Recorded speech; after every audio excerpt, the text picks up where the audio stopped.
Көрші ассалаумағалейкум. Уағалейкумассалам. Кел. Не, жұмысты қойғансың ба? Ой, мен қазір үйде жатып ақша табатын болған бұл. Үйде жатып? Иә. Қалай бұл? Айтса бізге де. Сен қанша бала шағың бар еді? Екеу ме еді? Иә, екеу. Былай қыласың.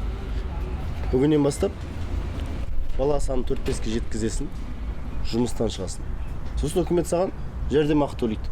Мысалға мен 5 бала шағым бар, айына 105 мың теңге ақша аламын, ойлашы. Рахат. Азаннан кешкен аялдамада тұрмаймын. Күннің ыстығы демеймін, күннің суығы демеймін. Үйдемін. Солай. Еркек емес, ес. Жатып шыр арам тамақ болсын ғой сен, ә? Сен сияқты жәрдемақыға өмір сүргенімше, мына маңдай теріммен тапқан ақшамен бала шағамды асырағаным дұрыс. Сен үйдегі ол қызыңа не тәрбие беріп жатсың?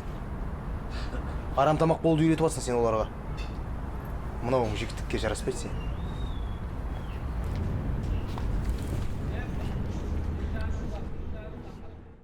Арамдықпен келген ақшаның берекесі болмайды.